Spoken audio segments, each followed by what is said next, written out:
Gracias por estar en sintonía con nuestro programa este domingo, aquí en Ahora Sí con Fafi Fafico. Les recordamos que este programa es de ustedes. Sigan participando y enviándonos sus comentarios, sugerencias y temas a tratar a las redes que aparecen en pantalla. Señores, en el día de hoy, antes de entrar en materia, siempre traemos algo novedoso que el Estado está realizando, de lo que nos sentimos como dominicanos orgullosos. Y una de estas cosas es el aumento del empleo. No porque lo diga uno, sino porque las cifras del Banco Central, que acaban de salir, hablan de que entre abril y junio de este año, 2025, se crearon 121.164 empleos. Si eso es mucho, más importante es la próxima cifra que les voy a decir, porque donde más problemas siempre hay es el empleo juvenil. Y miren qué dicen las cifras. De esos nuevos empleos, el 82.5% lo ocuparon jóvenes entre 15 y 39 años. Pero la más importante, y lo que debemos destacar ahora que el Indotel ha regalado casi 30.000 becas en un año, ahora que hay tantas oportunidades en el MESID, ahora que usted puede aplicar para becas, es el terminar los estudios universitarios. El 71.4% de las personas que fueron empleadas, de esos ciento y pico de miles que hablamos, son graduados universitarios. De ahí radica que sigas luchando para alcanzar ese título que va a ayudar a cambiar la vida tuya y la de tus familiares. Ahora, para el tema tan importante, para esta realidad, para recordar lo que nos ha costado llegar hasta acá y cómo debemos defenderlo, dejamos con ustedes a Rafael Fafa Taveras. Gracias, Fafito. Algo insólito es la fuerza que tiene la decisión colectiva de la autonomía y de la independencia. Una sociedad que sobrevive a una guerra contra el primer Estado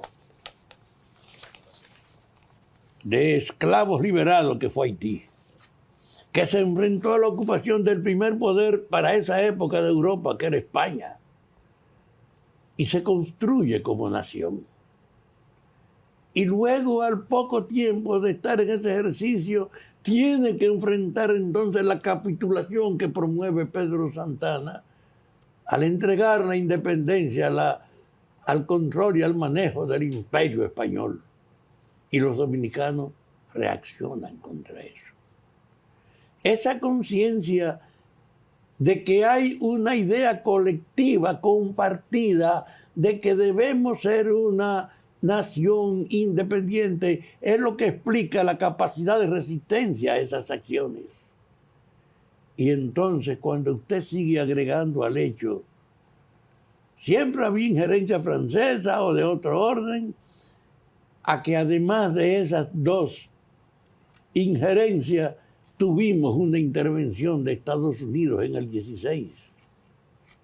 Y Estados Unidos forma la estructura funcional del aparato del Estado para poder retirarse y concentrarse en la práctica que esa institución creada por él, de la Fuerza Armada y de todos los mecanismos, mantengan la dependencia de esta sociedad, Estados Unidos, en el 16.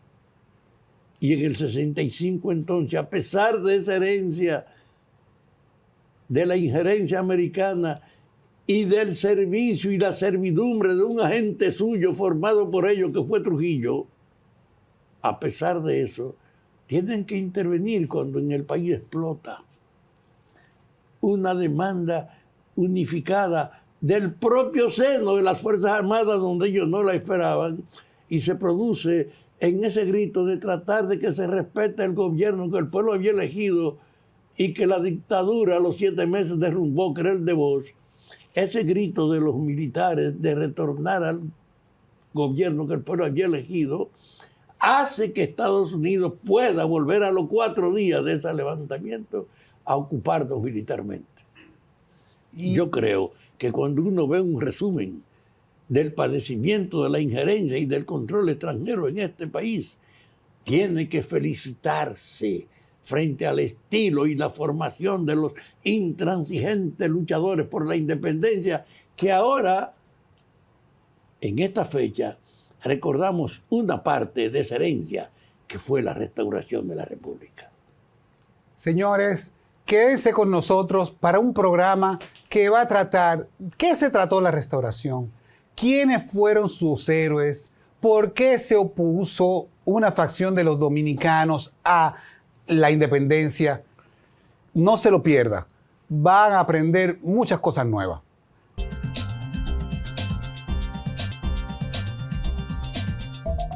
Gracias por su sintonía en este programa sobre la restauración de la República Dominicana, un hito histórico que vamos a tratar con una fuente excelente, con un maestro que viene a compartir con nosotros sus conocimientos sobre la historia dominicana. Me refiero a nuestro invitado de hoy, el coronel historiador Sócrates Suazo Ruiz, que es historiador militar, es parte del Instituto Duartiano, es miembro del Instituto Duartiano y dirige también la historia militar en el Ministerio de Defensa de la República Dominicana. Él ha sido un invitado anterior en uno de los programas más vistos y entonces su presencia ha sido solicitada y aquí está con nosotros para hablar con nosotros un tema tan importante como esta celebración de la restauración de nuestra independencia. Bienvenido, Suazo. Muchísimas gracias, muchísimas gracias. Realmente no voy a decir que me lanzaron al estrellato con la presentación anterior, pero realmente fue significativa. Bueno, yo siempre celebro, todos los días yo celebro la patria. Yo todos los días hago una renovación del compromiso con las esencias de la dominicanidad, bien entendida, amplia, trascendente.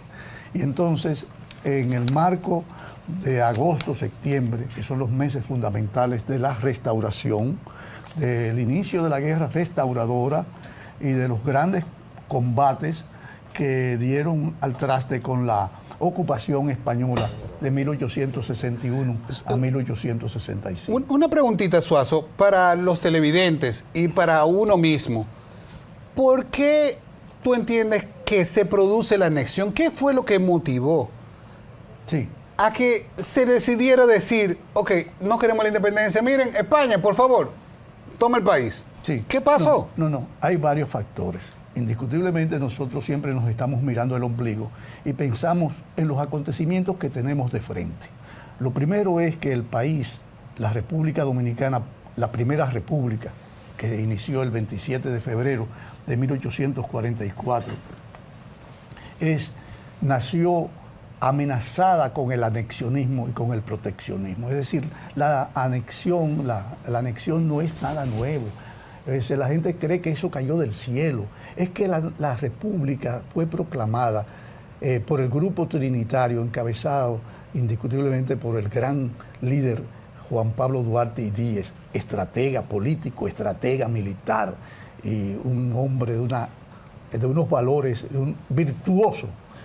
Y ese grupo tan revolucionario que puso en escena, le dio visibilidad a la participación política de las mujeres de 1844. Y te cito a María Trinidad Sánchez, Concepción Bona, Rosa Duarte, María Baltasar de los Reyes y otras tantas. Pero existían dos grupos adicionales, que era el grupo de Buenaventura Báez en el sur y en el este, los ateros de Pedro Santana. El grupo afrancesado, un grupo que estableció vínculos profundos con el cónsul del plan Levasseur, el cónsul Levasseur, que era el cónsul francés en Haití.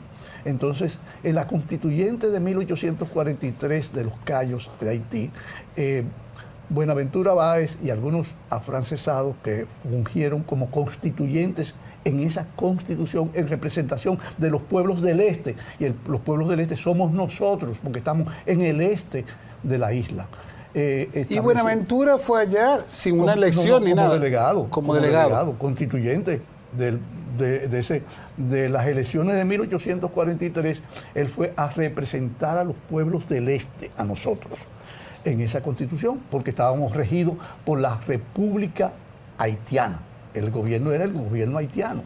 Y entonces es cuando se le dio el golpe de Estado a Boyer, que termina la dictadura de Boyer desde 1818 a 1843, entonces se hizo la Constitución de los Cayos, una constitución liberal, y ahí concurrió Buenaventura Báez junto con otros dominicanos.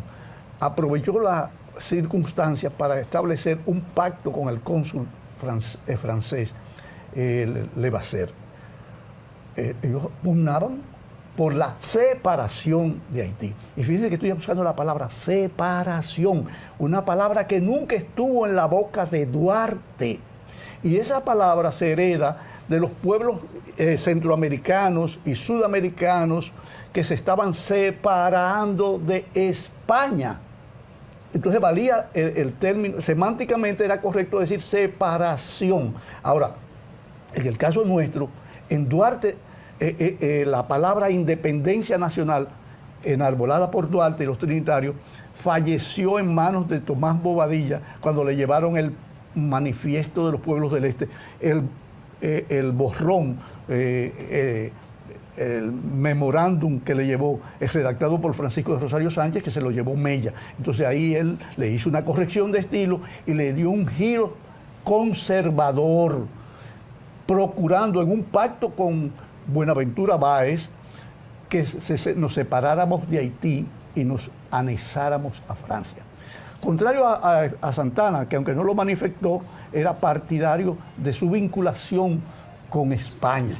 Y el grupo trinitario es el que da el golpe de Estado al gobierno haitiano y se impuso en la ciudad colonial, y sobre eso se convirtió en la cabeza de la locomotora de la revolución de independencia nacional. Esa es la base. O sea que llegamos a un inicio en el cual ya hay antes de lograr la independencia, ya hay dos facciones que quieren la separación de Haití, pero no la independencia. Sí, exactamente. Quieren irse cada uno con una potencia europea para que le ayude. Porque hay que entender entonces la geopolítica del momento en que está surgiendo la República Dominicana. ¿Tú quieres decir algo, Fafa? Y ese antecedente es lo que explica que a pesar del corto espacio entre el 44 y el 63, menos de 20 años. 61. Sí, con la anexión. Se organizará la anexión, y era que había una práctica que venía del grupo que estaba pensando simplemente en separarse de Haití y vincularse a España. Era un rechazo a ese negro y a ese invasor. No era una promoción de nuestra autonomía. Perfectamente. Y ahí es que uno tiene que recabar en la significación y trascendencia de Duarte y de los trinitarios.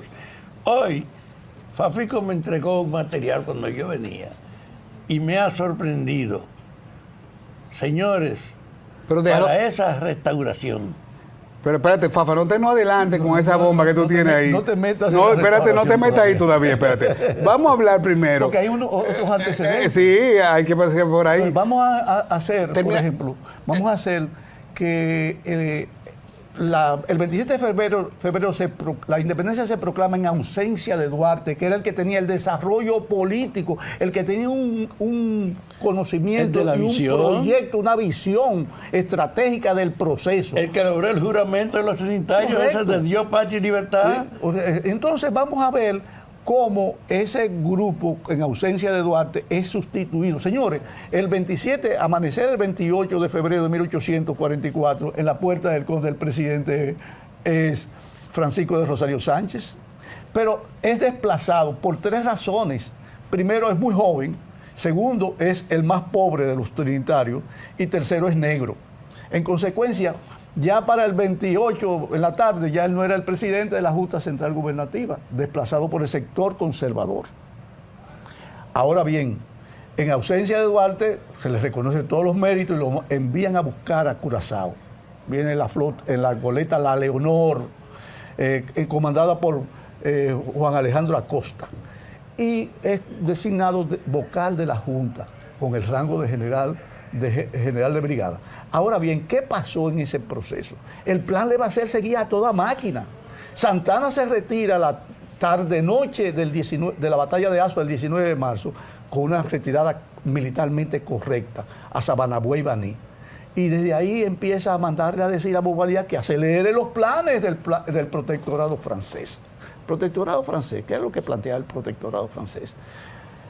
Cederle a perpetuidad a la bahía de Samaná, que el gobierno francés designaría a un encargado del poder ejecutivo, del que hace los cheques, y en consecuencia Francia protegería a la república recién proclamada. Ese es el protectorado en esencia. Había 9 puntos. Duarte lo envían a Sabana Buey porque la gente de la capital se alarma con el retiro de Santana a Sabana Buey, y en consecuencia lo envían en una misión militar. Duarte insiste que hay que atacar al haitiano que está en la plena de Azua, con una operación combinada de uso de la flotilla naval y la artillería y la caballería por la zona más al norte de lo que hoy es Las Carreras. Santana se negó y hasta que sustituyeron a Duarte, cuando Duarte dice en un informe, dice, me dieron 1,000 pesos y gasté 128 Uno de los pesos. ejemplos más grandes de ejemplos, o sea, anticorrupción. Correcto. Entonces, esa rendición de cuentas, porque Duarte fue un hombre ético desde siempre. Ahora bien, cuando el 26 de mayo Duarte renuncia porque seguían los planes con el cónsul Saint-Denis de aquí en la capital dominicana, el cónsul francés en Santo Domingo, entonces Duarte renuncia a esa junta y renuncia por otros factores que incluso no se promueven, porque a Duarte lo han querido vender. A un mes de la independencia. Sí, no, ya vamos a decir a los 3 meses. Entonces ya habíamos vencido en Azua y en Santiago. Y entonces Duarte renuncia el 26 de mayo. ¿Y por qué renuncia Duarte? Duarte renuncia por los planes anexionistas de esa Junta Central Gubernativa. Porque ahí habían gente racista como José María Caminero, que promovió que los negros de Mandinga, la Cruz de Mendoza, los Minas, lo que hoy es Villa Duarte, no participaran en los combates de la primera campaña. Por la guerra dominico-haitiana se divide en 4 campañas, la primera en 1844, la segunda el 45, la tercera el 49 y la última campaña 55-56. Entonces Duarte renuncia, y es cuando escribe un verso, los negros, cobrizos, cruzados, blancos, unidos marchemos y al mundo mostremos que somos hermanos. Está diciendo, mira, aquí no puede haber una segregación racial. Aquí no puede haber una exclusión por razones sociales.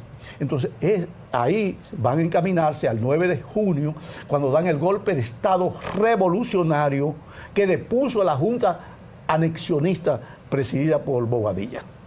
Mella lo preside Sánchez y él va al Cibao, donde Mella lo proclama presidente en Santiago y en Puerto Plata. Duarte lo condiciona, hay un discurso de Puerto Plata que es formidable, que lo revela del ser integral. Sí, pero no estaban preparados para lo que estaba pidiendo. No. Entonces, resulta ser que Santana, que pues le enviaron a sustituirle en el ejército expedicionario sur, en Sabana Buey, se negó y renunció. Pero los que andaban con él dijeron, nosotros vinimos con usted y nos vamos con usted. Ya Santana había construido una jefatura militar con más de 600 hombres que vinieron con él desde el este, porque tenía un ejército pretoriano, un ejército de él, con el que fue a la guerra, y naturalmente por la propaganda, por su liderazgo, por la voluntad omnímoda de vencer, porque Santana era un taita, era un cacique, indiscutiblemente mandando hombres, era un generalísimo, y en consecuencia hizo lo que se llama el contragolpe reaccionario de julio-agosto de 1844 y expulsaron a perpetuidad a Duarte, Sánchez, Mella, Pina, Pérez y a otros trinitarios. Ahí entonces empieza lo que se llama el proceso donde se hace la constitución de noviembre del 44, el artículo 210, que es un artículo que tuvo herederos como el artículo 55, y así sucesivamente. Entonces la Primera República se va a debatir en 4 grandes campañas militares, donde sustraemos a los hombres del trabajo y lo dedicamos a la guerra. Y en ese periodo se avanzó muy poco en términos económicos. Cuando llegamos al 56, que es el segundo gobierno de Báez, entonces Báez se mete a estafar a los productores tabaqueros del Cibao y hace emisiones inorgánicas, papeletas sin respaldo. Y aquel auge que tuvo la economía en el Cibao con el tabaco a altos precios en Alemania, Francia, en toda Europa. Entonces ese dinero fue sustraído por el gobierno de Buenaventura Báez, el país que venía de una pobreza extrema en esa primera república, va a desembocar en 1857 en lo que se llama la Revolución Cibaeña. Y la Revolución Cibaeña es sumamente importante para entender la anexión y para entender la restauración. De modo que cuando Santa Anna regresa al poder, sustituyendo a Báez, porque los cibaeños no pudieron derrocar a Báez, viene Santa Anna, que estaba en el extranjero, que había sido hecho preso por Báez y exiliado, entonces se integra y toma el poder, estafa a los ¿De qué año tú hablas de eso? 1858, 59. Si es eso, que se tenga presente, 14 años después de la independencia. Entonces, ¿qué está ocurriendo? Que Santa Anna, ninguno de los ateos supo gobernar. Cuando Juan Sánchez Ramírez tomó el poder en 1809 contra los franceses, se reincorporó a España. Y es en la cabeza de Santa Anna, cuyo padre, él tenía 10 años, 8 años, cuando Sánchez Ramírez derrotó a los franceses, y cuando el padre de Pedro Santa Anna colocó en una lanza la cabeza del gobernador francés Ferrand, del general Ferrand, por las calles del Seibo. Ese niño presenció eso, y presenció que Juan Sánchez Ramírez entregó el poder, no quiso gobernar, no quiso reivindicar. El país no estaba maduro para eso tampoco, pero bueno. Entonces, en la cabeza de un atero no cabía la república, ese orbe de derechos, de desarrollo, de democracia, de igualdad, fraternidad, que lo heredamos de la Revolución Francesa, no cabía en la cabeza de un ateo. ¿Y qué hace Santa Anna entonces? Santa Anna se da cuenta, primero, que el país está arruinado, que el Estado no tiene para pagar los sueldos de los funcionarios, ni de los maestros, ni de los militares, y en consecuencia, arruinado por la guerra cibaeña del 57-58, empieza a gestionar la anexión a España. Pero una anexión que también se procuró en el 1847.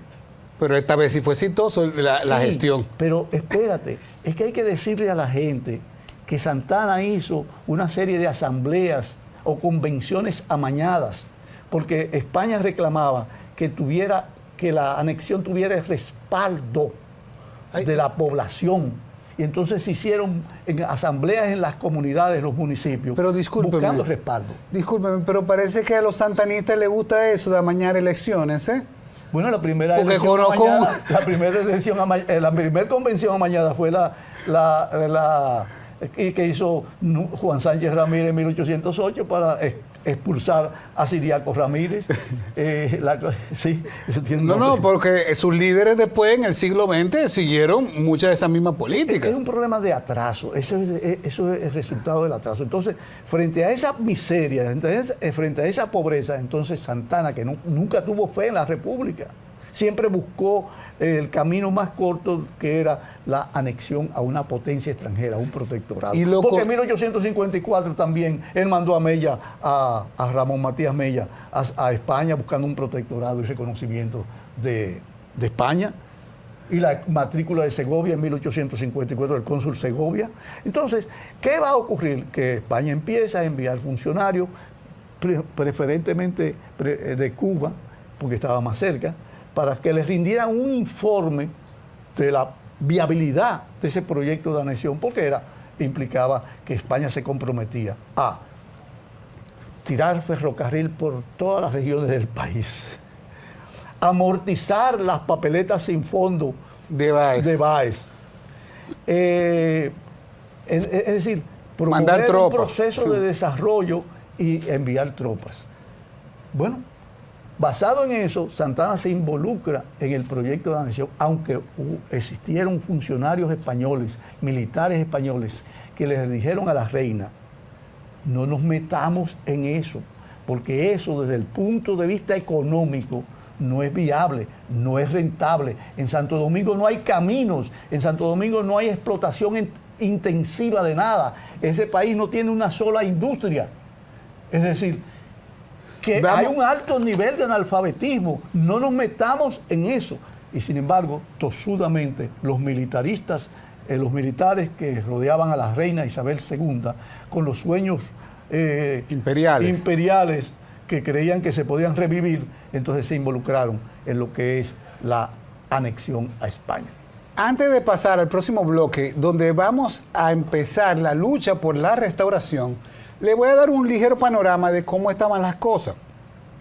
Nosotros vivíamos durante mucho tiempo, el tabaco había sido una fuente de ingreso fuertísima de la República Dominicana. El tabaquismo cibaeño, como tú dices, que fueron afectados, porque eso de transporte, consignación, bregar con los puertos, o sea, había una gran negocio, y el otro gran negocio, los ganaderos y las maderas, que estaban en el sur y el este también. En ese periodo, señor, ¿ustedes saben cuánta gente estamos hablando que más o menos vivían en esas sociedades? Bueno, se estima que la ciudad de Santo Domingo aproximadamente tenía unas 12.000 personas. 12.000 a 16.000 personas en esa época. Los dejo con ese pequeño detalle y volveremos en la próxima de cómo inicia la restauración y quiénes fueron los héroes que nos lograron volver a nuestra independencia. Quédense con nosotros.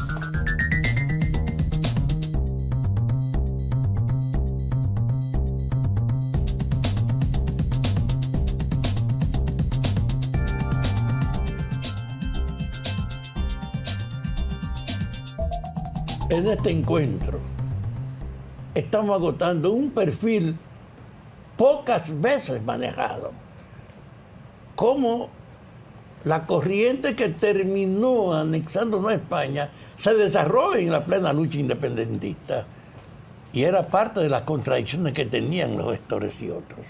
Y además correspondía con la noción de la hegemonía que tenía España, que en ese momento era la jefa de América Latina del mayor espacio que tenía la época. Entonces, hay que ver la significación y la trascendencia que tuvo el predominio de la reafirmación de la independencia. No el acomodo a lo que era la protección de un gran poder, sino la lucha por reafirmar la autonomía de que nosotros no merecíamos ser un país independiente.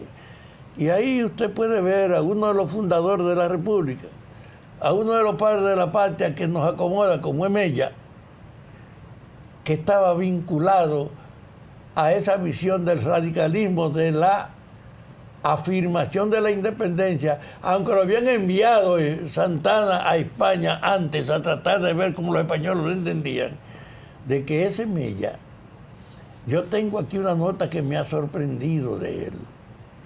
Decía, elaboró una visión para motivar las acciones de la resistencia y planteaba, en la lucha actual y en las operaciones militares emprendidas, se necesita usar la mayor prudencia, observando siempre con la mayor precaución y astucia para no dejarse sorprender, igualando así la superioridad del enemigo en número, disciplina y recursos. Partió de cómo tú organizabas la resistencia al fondo, y es algo que no es común cuando se asocia a Mella. La gente lo oye como el patriota que tiró el cañonazo del 27, pero él fue también un promotor de la organización de la resistencia, que en la restauración hizo posible que el esfuerzo de los trinitarios se impusiera.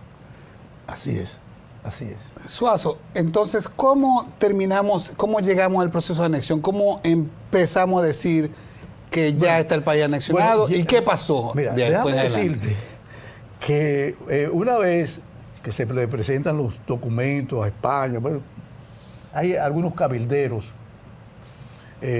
españoles, cubanos y dominicanos que hicieron posible firmar la anexión. Un 18 de marzo de 1861. La primera protesta la hizo el padre Fernando Arturo de Meriño. ¿En qué sentido fue esa protesta? Porque había un ceremonial, filmar en el Palacio de los Gobernadores, lo que hoy es el Museo de las Casas Reales, con representantes españoles que vinieron de Cuba, algunos que vinieron de España, y nosotros, donde le impusieron la condecoración de Marqués de las Carreras. Aquel hombre asesinó a la República y cambió la banda presidencial Por un título de por un Marqués. título de Marqués de las Carreras. Qué pena. O sea que a uno le da Tú una hablas de pena. Pedro Santana. De Pedro Santana. Claro. De Pedro Santana. Entonces, en el Te Deum, lo que dice el padre Meriño es tremendo. El padrecito Meriño, que no era el arzobispo. El que está en la calle, señor. Sí, sí. En ese momento era el ¿Qué padre soltó Meriño. él? El padrecito Meriño, ¿qué soltó ahí? ¿Cómo? El padrecito Meriño, ¿qué soltó ahí? El No era todavía padrecito monseñor. Meriño destaca las glorias del pueblo dominicano. Que nosotros éramos el primer pueblo que habíamos vencido a los ingleses, que nosotros habíamos vencido a los franceses, que nosotros éramos el pueblo invencible de América. Enfrente de todo el mundo ahí. Y dice, Santana le dice, padrecito, pase por mi casa, porque vivía en la Hostos, esquina Luperón, Santana. Y dice, padrecito, bájale un poco, bájale un poco. Ahí empieza la protesta. Y vamos a tener la protesta de una mujer que se llamó Canela Mota, hija de un anexionista que después llegó a ser el presidente de la República, Manuel de Regla Mota, de los grandes comandantes de la guerra en el sur. Y una Allá en hija Baní, de Regla Mota. de Manuel de Regla Mota, un adolescente protestó en las calles de Baní. Salió a la calle. Salió a las calles a protestar y a enardecer a la gente. La gente de San Francisco de Macorís, a tiro limpio, impidió el cambio de bandera.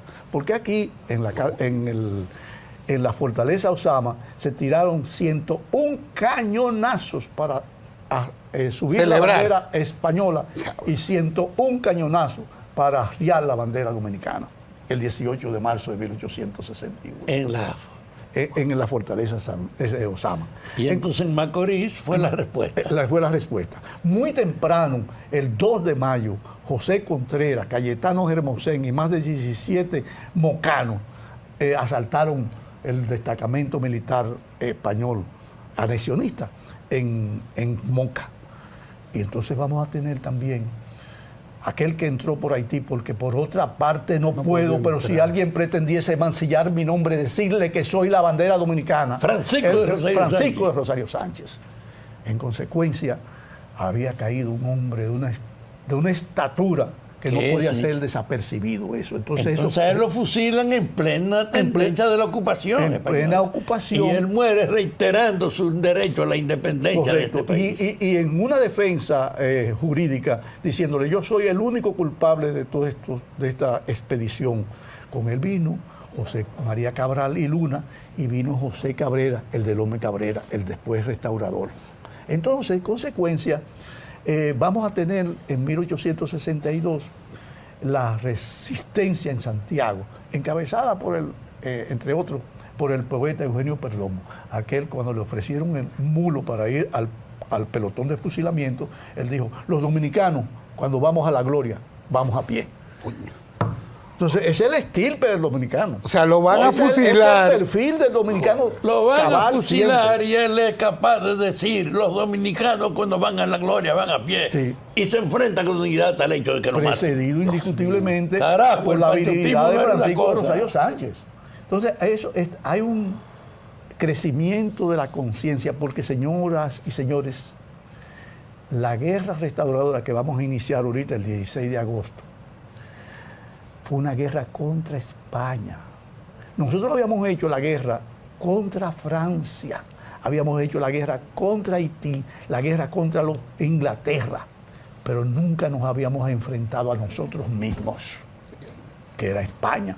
Era la primera guerra que nosotros echábamos en la propia lengua contra una potencia extranjera que es la madre patria. Entonces, consecuencia, ahí hay una serie de códigos importantes, porque hemos peleado siempre a favor de España. Hemos defendido la isla para España y ahora teníamos que enfrentarnos a España. Ahora bien, esa etapa, que es una etapa latente, va a alcanzar otra dimensión ya a partir de febrero de 1863, que es cuando Lucas Evangelista, Santiago Rodríguez, Benito Monción, Pepillo Salcedo, todavía no está Gaspar Polanco, porque es que hay que decirle a la gente que hay un proceso entre 1861 y 1863, cuando estalla la guerra. En ese interregno de tiempo hay una serie de gente que han seguido siendo del gobierno. síndicos y demás. Han seguido en su puesto, aunque esté bajo la dominación española, mantuvieron su cargo. Correcto. Ahora, cuando ya vamos tomando conciencia de que España no puede resolver los problemas económicos, que España ha venido a instalar un régimen segregacionista, un régimen racista, donde privilegiaba los puestos del Estado principales en el aparato administrativo para a los españoles que venían de Cuba, que el clero dominicano fue relegado a las capillas, a las parroquias de menor importancia. Entonces se iba a dar una contradicción en el plano cultural, en el plano espiritual y en el plano de la identidad. La guerra de restauradora que vamos a hacer es una guerra por la identidad dominicana, es por la autodeterminación, por que no nos ningunen, o sea, por nuestra importancia. Que fuimos relegados. Sentimos el peso de ser extranjeros en nuestro propio país, que nuestras normas, usos y costumbres consuetudinarios nos estaban excluyendo. Y entonces se iba a convertir en una guerra racial, en una guerra social, en una guerra religiosa, en una guerra económica. Y entonces eso iba a alcanzar con el tiempo. Fíjense que el 5 de marzo hubo un combate en Sabaneta, donde salimos derrotados por José Hungría, que era un gran comandante dominicano a favor de los españoles. Porque hay que decirle a la gente que hay gente del nivel de Fernando Valerio estuvo con la anexión. Que los grandes comandantes militares... Máximo Gómez, señores. Sí, pero Máximo Gómez es otro nivel, porque Máximo Gómez nace en 1836.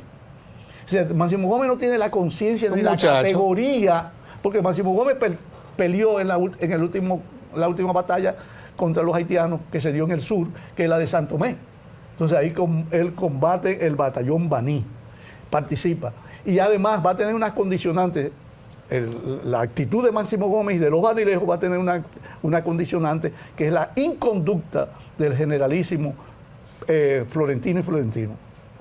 Pedro Florentino y Florentino, generalísimo del sur, apabullante, arbitrario, asesinó gente, quemó a Baní, y en consecuencia la patria nace, la primera expresión de patria es tu familia, es tu comunidad. Y si tú me agredes a mi familia, yo tengo que condicionar mi posición. Entonces, eso es lo que ocurre con Máximo Gómez. Y además, porque no hubo en el país un sitio donde Pedro Santana ejerciera su liderazgo con más peso que en todo el ámbito de Baní. Con todo lo que representaba, porque Máximo Gómez tenía Pedro Santana tenía una gran identificación española, pro español, y Baní era un pueblo prácticamente español, un pueblo joven. ¿Y cómo llegamos a la figura de Luperón? No, es que tenemos que pasar por otras etapas. A ver, vamos a ver. No me metas en el Luperón. El jefe iniciador de la guerra restauradora se llama Santiago Rodríguez. Por su importancia social, por su importancia económica, es decir, la bandera que Huberto Marzán cosió y que se enarboló en Capotillo fue de los bolsillos de Santiago Rodríguez. Santiago Rodríguez tiene un prestigio extraordinario, porque Santiago Rodríguez era hijo de un cibaeño de La Vega, con una mujer apellido es una haitiana. La madre de Santiago Rodríguez, la gente dice, no diga eso, ¿cuál es el problema? Sí, era una haitiana. Oiga bien, porque la guerra restauradora, incluso en 1861, ya cuando los españoles están en Santiago, porque entraban por Puerto Plata, la importancia de Puerto Plata y Montecristi, que son los puertos. Mella sostiene una reunión en lo que se llama el Capotillo francés, en la Loma de David, en territorio haitiano. ¿Con quiénes? Con Pepillo Salcedo, que es un timacle de hombre, Benito Monción, los principales. Porque es que Luperón no tiene esa importancia en ese momento. Entonces, ahí está Santiago Rodríguez, que es el iniciador de la guerra restauradora, que es el padre de la guerra restauradora. Esa es la categoría de Santiago Rodríguez. Entonces, él con la gente de la línea, porque la guerra inicialmente es de la línea noroeste.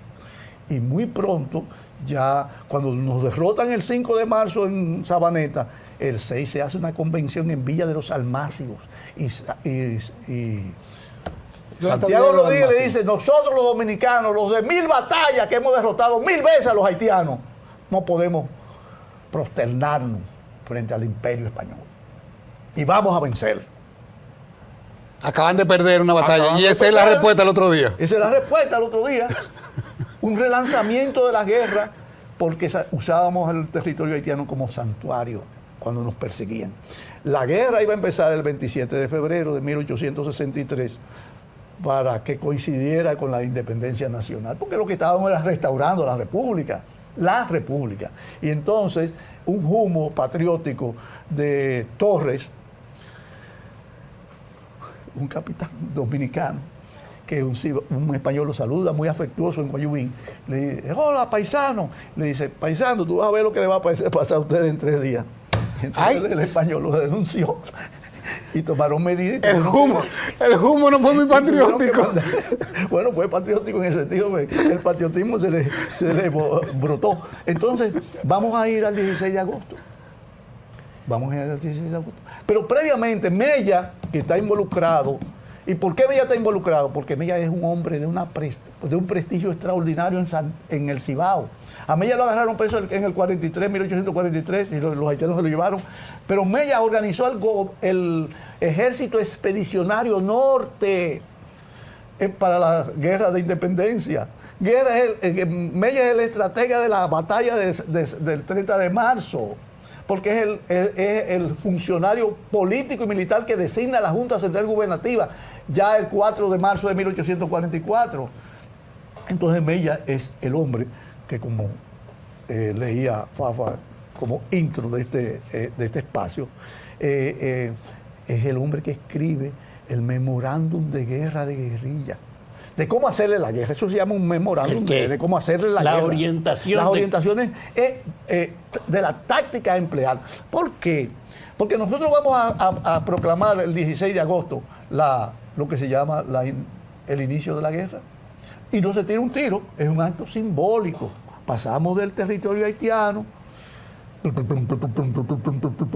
subimos la bandera en Capotillo y a los 2 días estábamos en Guayubín barriendo la guarnición española de Guayubín.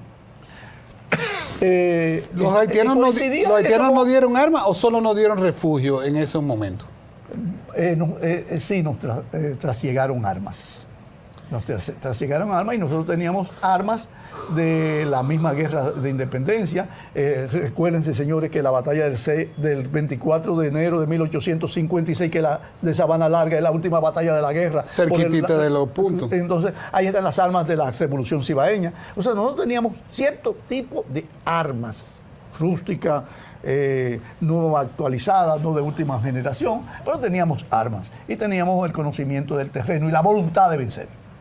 Entonces, bueno, vamos a lanzarnos. Se hace el grito de Capotillo, que habían como 15 o 20 gente, nada más era, ¿no? Sí, 14 hombres. Y entonces esa guerra es un relámpago, es un gran incendio que recorre toda la línea noroeste. Sorprende a Manuel Buceta, el malo de Buceta, el gobernador español, de la fortaleza San Luis. ¿De San Luis de Puerto Plata? No, San Luis es Santiago. Okay. Santiago. Lo sorprende en la línea noroeste y él sale con un contingente que termina diezmada el contingente y regresa solo y se introduce en Santiago, vuelto hecho harapo. El incendio que lo arrasó con todo español que estaba en la línea noroeste también afectó a Buceta. Y entonces ya había empezado la guerra. Señoras y señores, es una guerra de una dimensión y de una repulsa popular, de una voluntad del pueblo dominicano, de todos los sectores del Cibao, que solamente quedaron españoles en Puerto Plata porque eran alimentados por mar y en Montecristi, y los que estaban cercados en Santiago. Cercamos a Santiago y al 31 de agosto, en 15 días, nosotros habíamos barrido a los españoles de todo el Cibao. Y el día primero cayó el destacamento de Moca, que Moca está a 10 kilómetros de Santiago. Y entonces los acorralamos. Pepillo Salcedo tomó lo que era el fuerte Santiago, que estaba donde está el monumento de los héroes de los restauradores en Santiago, el monumento de Santiago. Ahí lo vencimos ahí, se acorralaron en la fortaleza San Luis y empezó el cerco, donde más de 7.000 hombres de todo el Cibao dejaron mujeres paridas, madres que habían muerto, todos los bienes resguardados por las mujeres, y se lanzaron a la guerra. Y ahí se vio el genio, ahí nace el genio de Gaspar Polanco, que previamente Gaspar Polanco había participado en esa batalla de Sabana Larga, pero había participado ya en el combate de Guayubín del 18 al 21 de agosto. Y ahora ahí se convierte la guerra, ya no una guerra de guerrilla, Fafa, que tú en eso eres muy bueno, sino que ya se convirtió en el generalísimo, porque es un mando concentrado, un mando supremo de todos los ejércitos dominicanos en la región del Cibao. Y en consecuencia vamos a acorralar a los españoles y vamos a mantener a los españoles cercados en la fortaleza San Luis de Santiago. Pero tenemos unas tropas colecticias. Ahí sí tú conoces, porque tropas colecticias fueron las tropas que tuviste en el 1965 en Ciudad Nueva y Ciudad Colonial, que era el pueblo en armas. Pero ese pueblo en armas no tiene disciplina. Ese pueblo en armas tiene los problemas personales que tiene cada quien en su casa, en su familia. Y mantener a esas tropas ahí es que va a dar el nacimiento militar de una figura extraordinaria, trascendental, que es la figura de Gregorio Luperón. Ahí nace militarmente Gregorio Luperón. Señores, mierda, este programa se nos volvió a hacer corto con la visita de Suazo Ruiz a nuestro entrevistado. Pero oye, sí, yo creo que este es un programa para uno recomendarle a los políticos y a los maestros que lo vean, porque una versión de la dinámica interna de la restauración no es común. Esta es una gran contribución a que la gente aprecie más firmemente el esfuerzo de todos los antecesores para fortalecer y crear esta idea de que este país tiene que ser independiente, no importa lo que pase. Y señores, después de esta introducción y que hemos dejado con este inicio de la carrera de ese líder Luperón, no nos queda más que invitar al historiador a hacer un programa sobre Luperón. ¿Nos acompañaría usted con eso? ¿Es un compromiso? Pues ustedes, señores televidentes, prepárense para disfrutar de un programa de conocer a ese héroe de la patria con este nivel de detalle, de emoción de lo que fueron esas luchas. Hasta la próxima, amigos televidentes. Se nos va el tiempo.